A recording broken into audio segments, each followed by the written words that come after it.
System को खत्म करने का। हाँ ठीक है sir sir sir sir sir एक क्वेश्चन और। हाँ। सर इस पे जो ये यूएन वाले बनाए हैं, इस पे कुछ भी फायदा होता है, कुछ हुआ है कुछ, कि सब वैसे ही है, बस पेपर वर्क है? क्यों पेपर वर्क है भाई, सब चीज होती है। तुमको एक चीज बताओ, तुमको जो फंडामेंट मतलब ये जो चीजें हैं, जो मूल अधिकार मिला हुआ है, ठीक है, ये भी उसी का तो प्रयास है। मूल सब अधिकार का राज्य ठीक है, मिल। वो हम्म। अभी आतंकवाद पे तो कुछ भी लगाम नहीं लग पाया ना, कहीं पे भी सब जगह बढ़ ही रहा है ना, कम कहाँ होगा? नहीं तो लगाम लगाने का प्रयास करते हैं ना। जैसे देखो, अभी एक चीज बताओ कि अभी जैसे ये बोल रहे थे ना अंतरराष्ट्रीय स्तर, जैसे क्या रहता है कि वैश्विक रूप से किसी को आतंकवादी घोषित कर देते, जब भी जैसे क्या नाम है इसका, नाम जी याद नहीं जी। आ रहा मेरे को, हाँ, है वो ना, भारत बोल पाकिस्तान रहा था वाले कि बहुत उसको, सारे लोग का हो रहा हाँ था। हाँ हाँ हाफिज हाँ, हाफिज उसको सईद। हाफिज हाफिज हाफिज हाँ सईद। हाफिज सईद को जो बोल रहे थे ना अंतरराष्ट्रीय वो डिक्लेयर कर दिया जाए ऐसे करके। तो चाइना देखो, एक्चुअल में क्या रहता है, अंतरराष्ट्रीय स्तर पे काम करने में सबसे बड़ा बाधा जो है ना, वो क्या रहता है कि ये जो स्थायी सदस्य हैं इसके, ठीक है, जो सुरक्षा परिषद है ना, तो उसमें क्या रहता है कि आपको कोई एक्शन लेना है तो क्या है कि इनके सभी का सभी जो है, ठीक है, जैसे 15 मेंबर्स जो होते हैं ना, उसमें जो 5 मेंबर हैं जो स्थायी हैं, ठीक है, जी सर। इनका पांचों के पांचों का हाँ होना जरूरी है। ठीक है, अगर इन पांचों में से कोई नहीं बोल देता है ना, तो फिर वो खत्म हो जाता है। तो अभी क्या अड़ंगा लगा रहा था जो चाइना है, तो चाइना मना कर रहा था, इसीलिए वो क्या है अंतरराष्ट्रीय वो आतंकवादी घोषित नहीं हो पा रहा, लेकिन अब हो गया है। ठीक है, तो ये थोड़े सा जो सिस्टम बना हुआ है, तो क्या किया कि देखो, सबसे शक्तिशाली जो देश रहते हैं ना, वो चाहते हैं कि उनका ही वर्चस्व रहे ऐसे। तो ये जो चीजें हैं, जो सुरक्षा परिषद का जो प्रोसीजर है ना, जैसे मान लो किसी कोई आतंकवादी राष्ट्र है, ठीक है, जैसे मान लो पाकिस्तान है, पूरी दुनिया जी जानती है कि पाकिस्तान आतंकवाद को बो रहा है बीच, है ना। तो अब क्या है कि मान लो यूएन चाहता है कि उस पर कोई कार्रवाई करा जाए, मतलब वहां जाके पूरे सरकार को पलट दिया जाए और फिर से फेयर इलेक्शन कराया जाए और नया गवर्नमेंट बनाया जाए वहां पे ऐसे करके। तो उसके लिए क्या है कि ये जो प्रस्ताव आएगा, वो प्रस्ताव फिर क्या है, सुरक्षा परिषद, है ना, सुरक्षा परिषद में इनका सपोर्ट लगेगा। तो वहां पे जब वोटिंग होगा 15 मेंबर्स में, तो जो बहुमत है, मेजोरिटी जो चाहिए, ठीक है, उसमें से ये 5 लोगों का भी हाँ होना जरूरी है। वीटो पावर के बारे में सुने हो ना? हाँ हाँ, वीटो लगा देता है चाइना जी पावर। सर। हाँ, तो क्या होता है कि एक भी राष्ट्र अगर नहीं बोल दिया इन 5 राष्ट्र में से, ठीक है, तो फिर वो क्या हो जाता है, खत्म हो जाते हैं वो चीज, मतलब वो नहीं कर पाएगा। तो ये 5 जो स्थायी सदस्य हैं, सबसे बड़ा कारण ये भी बोलना चाहिए कि क्या होता है कि ये अपना मनाही कर देते सर हैं। सर सर सर सर, तो फेलियर नहीं है ये फेलियर नहीं यूएन का एक हिसाब से? फेलियर ही है, क्योंकि वो वैसा राइट्स दे के क्यों रखे हैं। जो सिक्योरिटी काउंसिल है ना, वो बड़ा बहुत ताकतवर, वो 5 देश जो हैं, वो पूरे यूएन कंट्रोल करते हैं, समझो ना। जी अब सर, देखो, ठीक है सर। इसके पीछे का भी एक हिस्ट्री है कि आ, मतलब बाय डॉक्यूमेंट्स भी कुछ प्रूफ हैं, मतलब एकदम ऐसा नहीं है कि केवल कही सुनी बात है, कि जब बन रहा था ना, ठीक है, संयुक्त राष्ट्र संघ, तो भारत के पास भी ऑफर आया था, मतलब भारत के पास ऑफर आया था कि आपको स्थायी सदस्य बनना है ऐसे सुरक्षा परिषद। ये क्यों नहीं बने सर? तो जवाहरलाल नेहरू का बोलना यह था कि अरे यार, बहुत पैसा देना पड़ता है, तो हमारा आर्थिक स्थिति ठीक नहीं है, तो हम नहीं बनेंगे ऐसे करके। तो वो जो ऑफर था, वो अपने दोस्त चाइना को दे दिया वो। समझे? ये उसके बाद मजाक का कर भी दिया सर स्टोरी है। अपने साथ। नहीं, मजाक नहीं कर रहा हूँ, कुछ नहीं डॉक्यूमेंट्स है, सर, मैं एक मजाक कर दिया बोल रहा हूँ सर, मजाक कर दिया पूरा, आज की डेट पूरे में तो देश के मजाक ही साथ बना मजाक दिया। कर। ठीक है, उसके बाद ना, उसके बाद का भी स्टोरी है, पता है कि यूएसए जो था ना, वो ये बोल रहा था कि एक काम करते हैं, चाइना को हटा के ना भारत को बनाते, बोल के फिर प्रपोजल भेजा था, समझे? जी तो सर। उसके बाद जो प्रधानमंत्री है ना, अनऑफिशियल लेटर था वो, ऑफिशियल नहीं था। तो ये क्या है, अपने स्टेट वगैरह से कुछ से पूछा, राय लिया, क्या हुआ, क्या प्रोसीजर हो, तो आगे नहीं बढ़ी बात। उसके बाद ना एक बार रूस भी प्रपोजल भेजा, तो वो बोला चाइना को हटाएंगे नहीं, लेकिन आपको भी स्थायी सदस्य बनाएंगे। तो तीन तीन बार बचा मौका आया था भारत के पास, लेकिन अब अगर बहुत आएगा, अब अगर आया ना मौका, तो अब नहीं छूटेगा। ठीक है। सही है सर, ठीक है सर। क्या है, देश जो है वो बहुत से बुरे परिणामों को झेल रहा है अभी। नहीं तो आज अगर स्थायी सदस्य चीन की जगह भारत होता तो कितना आसान होता चीज। चलो एक काम करो, ये वाला जो टॉपिक है ना, ये हम लोग ह्यूमन राइट्स जब पढ़ेंगे तब पढ़ेंगे, ठीक है, इंटरनेशनल लॉ का जी टॉपिक है ये, जी ठीक है। जी सर, जी सर। अभी अभी जो कुछ चीजें हैं, अभी के जो डाउट्स हैं उनको पूछो। मानवाधिकार जो ह्यूमन राइट्स बोला, सर एक बार सर बता दीजिए ना। इसको आवाज नहीं आई। चतुर्थ पीढ़ी जरूर हैं? सर, चतुर्थ पीढ़ी। देखो चतुर्थ पीढ़ी जो है ना, वो क्या है, उसको हमको पाना है। जैसे कैसे समझे अपन, कि जैसे देखो अभी क्या है कि जो सूचना का जो अधिकार है ना, संसूचना जो है, उसका अधिकार चतुर्थ पीढ़ी का माना जाता है। मतलब जो जानकारी है वो हर व्यक्ति के पास होनी चाहिए, कि ऐसा ना हो कि कोई व्यक्ति अबूझमाड़ में रहता है तो उसको जानकारी नहीं मिल पा रही है। ठीक है, क्यों? क्योंकि वहां पे इंटरनेट नहीं है, वहां पे सुविधा नहीं है। तो ये जो संसूचना, मतलब अगर एक अबूझमाड़ का बच्चा भी, प्राइमरी स्कूल का बच्चा अगर ये जानना चाहे, ठीक है, कि अमेंडमेंट, भारतीय कॉन्स्टिट्यूशन में क्या अमेंडमेंट हुआ है, तो उसके पास सोर्स होना चाहिए, कनेक्टिविटी होना चाहिए, कि वो उस डेटा को प्राप्त कर सके। ठीक है, तो ये जो चतुर्थ पीढ़ी का जो वो है, जो मानवाधिकार है, उसी से संबंधित है। जैसे जो सरकार प्रयास कर रही है ना, देखो सरकार कोई पॉलिसी लाती है ना, तो उसके पीछे कुछ ना कुछ सिद्धांत होता है। ठीक है, जैसे क्या कर रही है सरकार, के बीच में अभी मोबाइल टैबलेट बांट रही थी ना, ठीक है, तो उसके पीछे का क्या कारण था, कि जो बच्चे हैं, देखो सरकार हालांकि अपने फायदे के लिए कर रही है ऐसा बोल सकते हो, लेकिन उसके पीछे का जो कारण है ना, वो ये है कि जो बच्चे पढ़ रहे हैं उनको डेटा तक अप्रोच हो। डेटा तक अप्रोच होने के लिए क्या है, कि एक पहली चीज तो है कि इंफ्रास्ट्रक्चर डेवलपमेंट है, मतलब नेटवर्क सेटअप जो है, ठीक है, वाईफाई लगेगा, इंटरनेट कनेक्टिविटी लगेगी, तो वो तो कर ही रही है सरकार। ठीक है, बीएसएनएल के माध्यम से कर रही है, प्राइवेट कंपनियां कर रही है, तो डेटा तक अप्रोच का जो सिस्टम है वो तो स्टेब्लिश हो रहा है। लेकिन दूसरी चीज है कि आपको क्या, अपने दिमाग से तो कनेक्टिविटी नहीं ले सकोगे ना इंटरनेट का, उसके लिए डिवाइस लगेगा। तो डिवाइस के लिए मोबाइल टैबलेट बांट रही है सरकार, क्यों बांट रही है, उसके पीछे का रीजन क्या है? तो उससे, उसके पीछे का रीजन ये है कि जो लोग हैं वो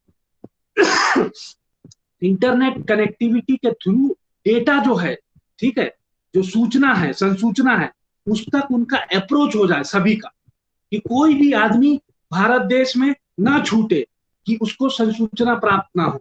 जैसे आज कोई ऑर्डिनेंस निकलता है तो वो पहुंच जाए, क्या लॉस चल रहे हैं, पार्लियामेंट में क्या बहस हो रही है, सरकार क्या नीति ले रही है, कितना योजना बन रहा है, कितना पैसा, ये जानकारी सबको होना चाहिए। तो कैसे होगा?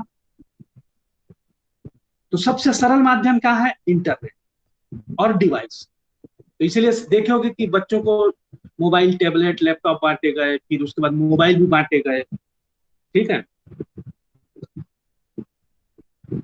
हाँ, और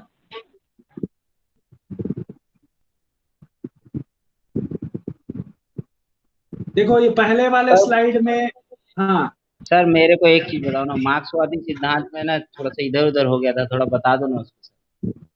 देखो मार्क्सिस्ट थ्योरी का मतलब क्या, देखो मार्क्सिस्ट थ्योरी को ना, वो भी अलग से ही लेक्चर है, ठीक है, लेकिन शॉर्टकट में बताने का प्रयास करते हुए तुमको, मार्क्सिस्ट हाँ थ्योरी, सर। मार्क्सवादी जो सिद्धांत है ना, कार्ल मार्क्स जो थे, उनका क्या बोलना था, कि उनका यह बोलना था कि प्रतिनिधि जो है ना, मतलब कोई किसी का मालिक नहीं रहेगा, सब समाज के सब लोग बराबर रहेंगे, और संपत्ति जो है ना वो किसी एक व्यक्ति का नहीं रहेगा, वो पूरे समाज का।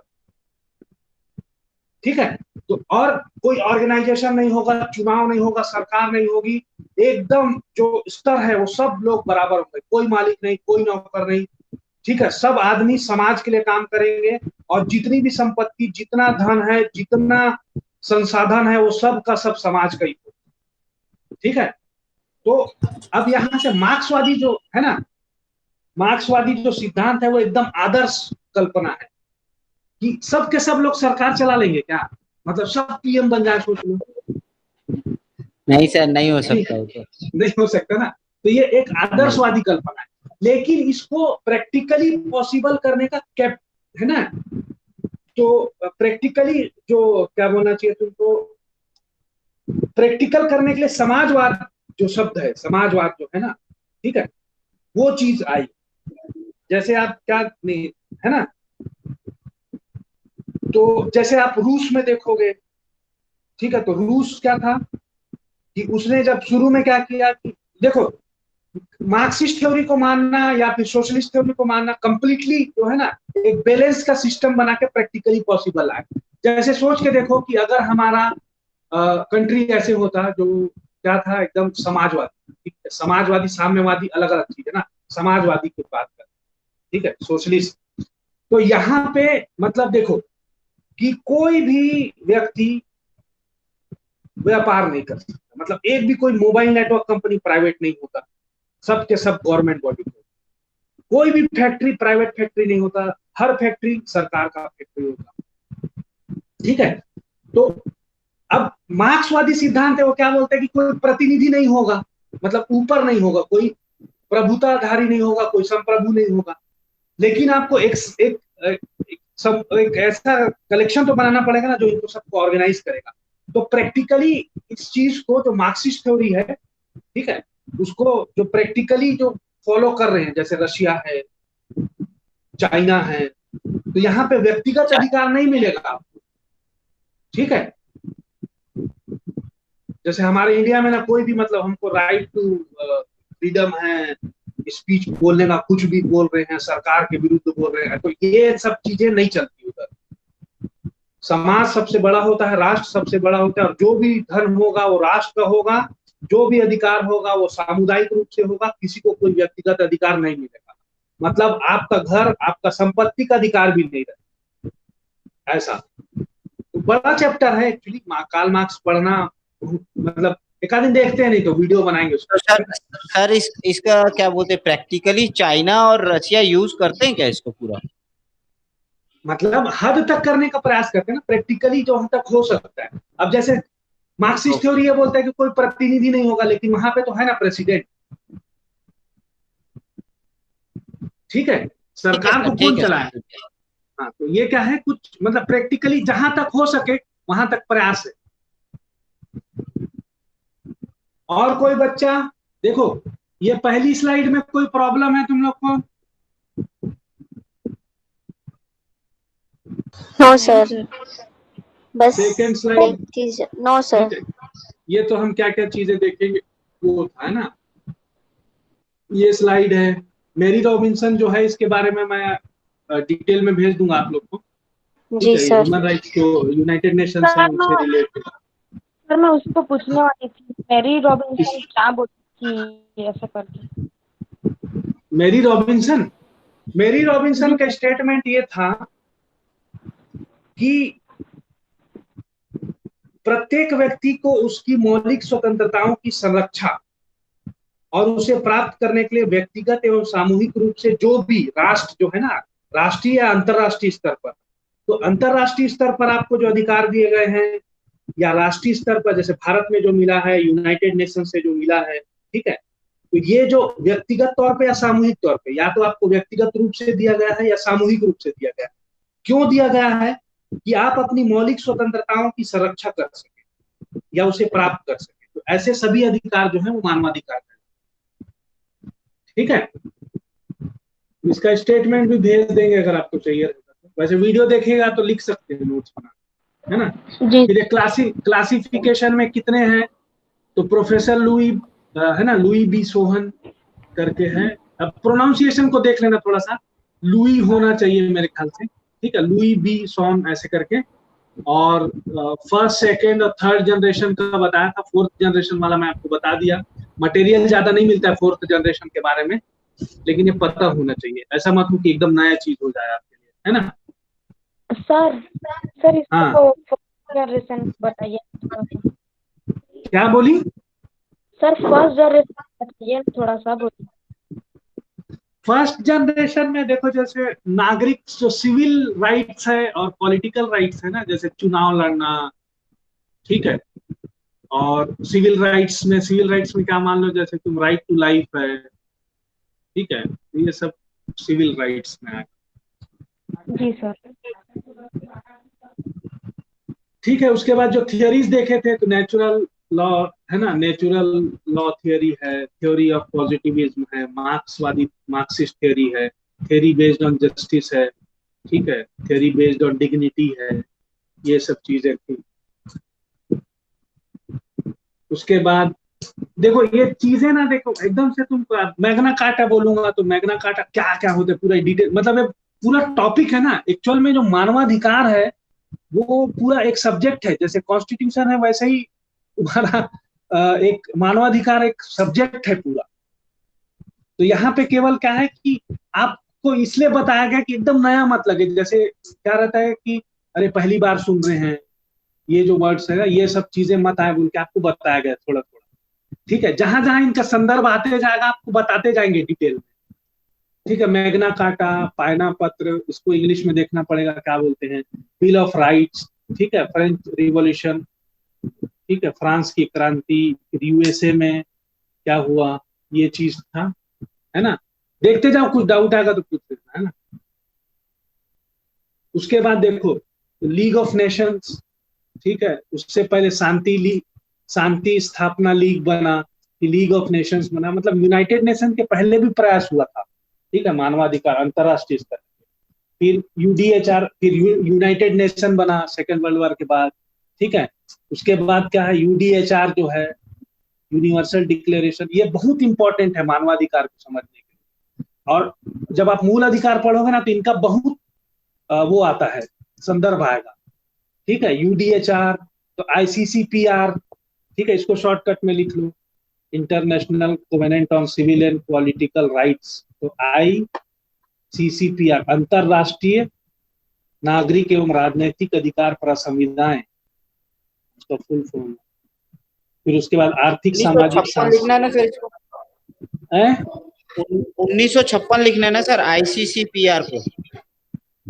1956 नहीं लिखो, 1966 ही लिखो अभी, मैं एक बार कंफर्म करके बता देता हूँ, ठीक ठीक है है ना। और उसके बाद तो इसको शॉर्टकट में याद रखने के लिए रखना, यूडीएचआर ऐसे करके याद रखना, शॉर्टकट लिख लो।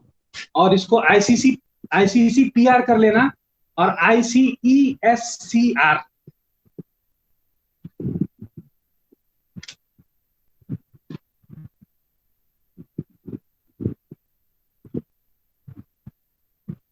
ठीक है। तो ये जब भी आप ह्यूमन राइट्स के बारे में पढ़ोगे, फंडामेंटल राइट्स के बारे में पढ़ोगे, एक्चुअल में जब आप पढ़ोगे ना चीजें, तो आपको पता होना चाहिए कि वो पॉलिटिकल राइट है कि सिविल राइट है कि इकोनॉमिकल राइट है, सोशल राइट है कि कल्चरल राइट है, ये सब चीज पता होना चाहिए।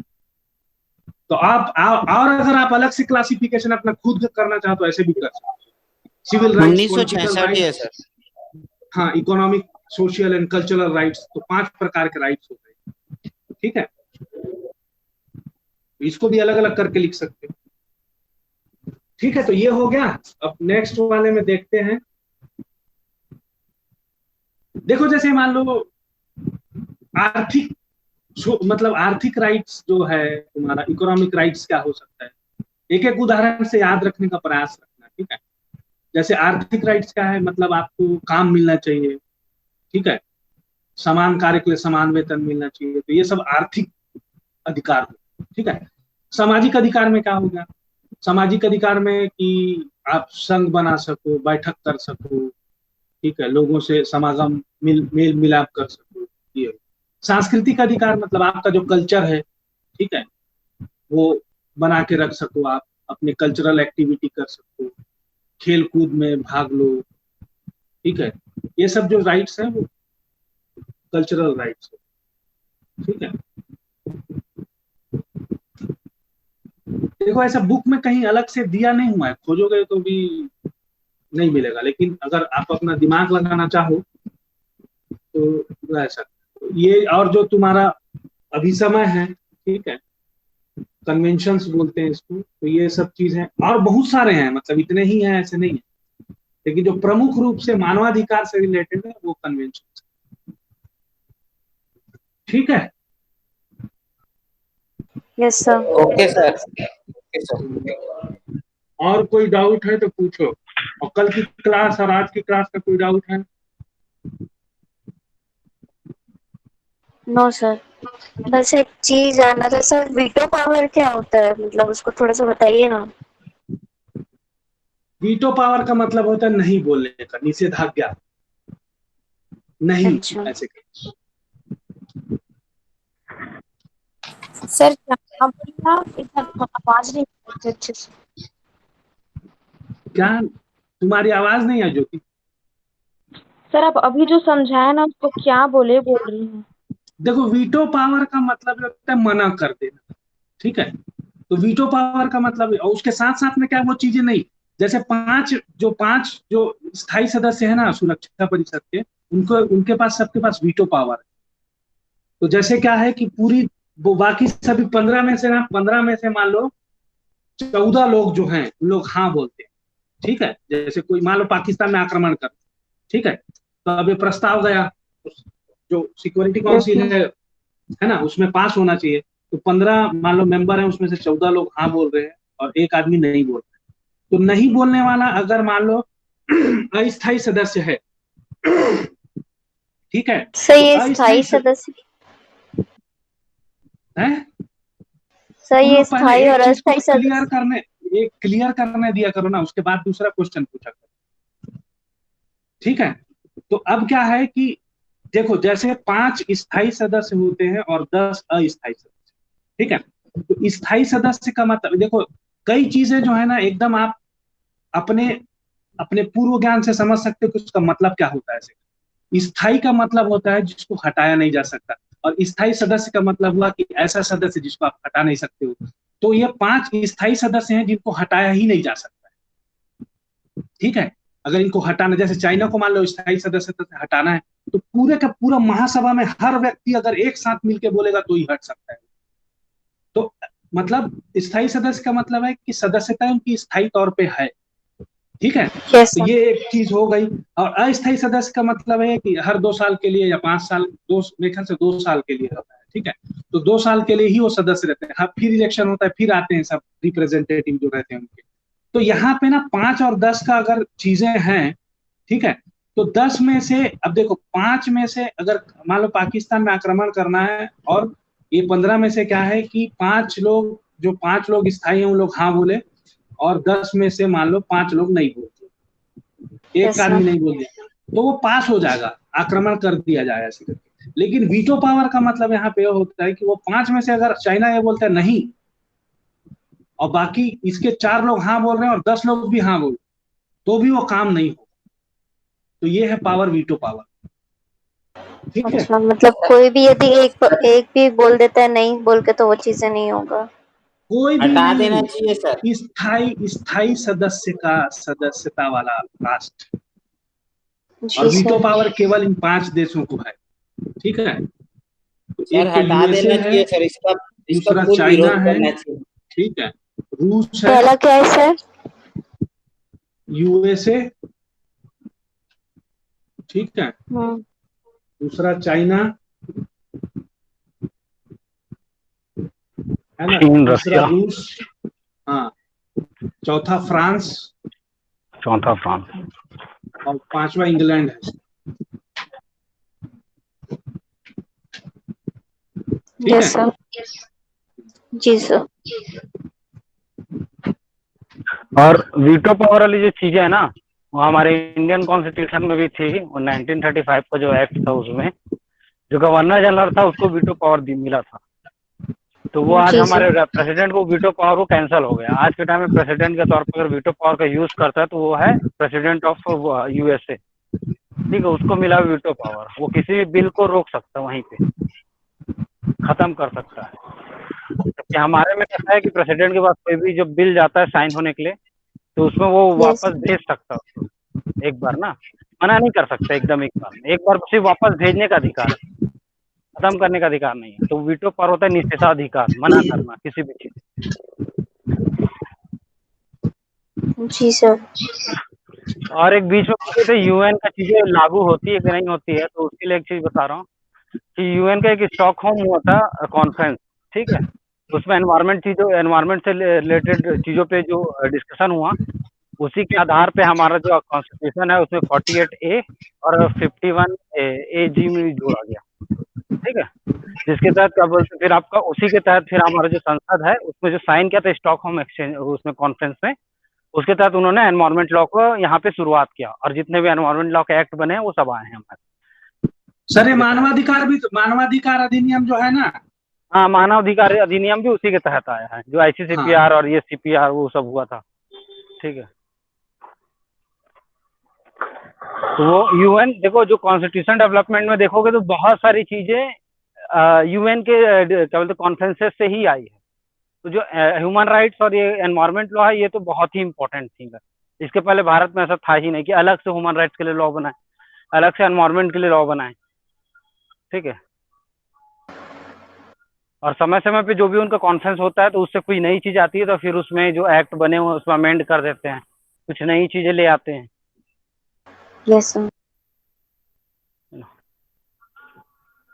तो उसका भी अपना रोल है, ऐसा नहीं कि एकदम नेग्लेक्ट है, कि कई चीजें देखो इफेक्टिवनेस नहीं डाल पाती, लेकिन कई चीजें इफेक्ट डाल देती है।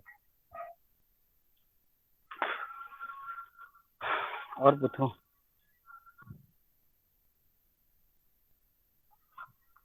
तो क्लियर हुआ राज्य की संकल्पना, मानव अधिकार की संकल्पनाएं क्या क्या है, ठीक है।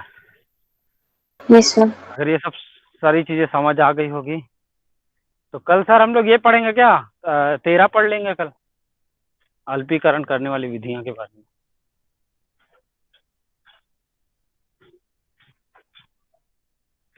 हेलो।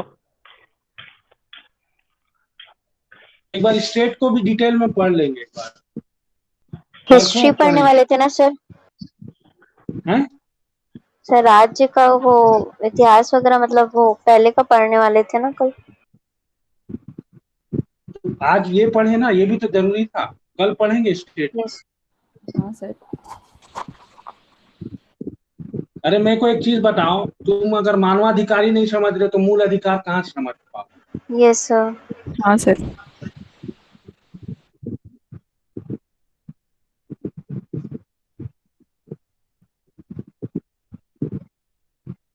और कोई डाउट है कल वाली क्लास का? अच्छा, वो आईपीसी वाले में क्या प्रॉब्लम था तुम लोग को, कुछ पूछने वाले थे? हाँ वो न्यायालय 20 सेक्शन 20 में डाउट था, 21 में डाउट था, 22 में डाउट था। क्या डाउट? क्या डाउट है? कुछ कुछ वर्ड था समझ नहीं आ रहा था वो पढ़ने के बाद। बताओगे तब तो, वर्ड क्या था? एक सेकंड सर।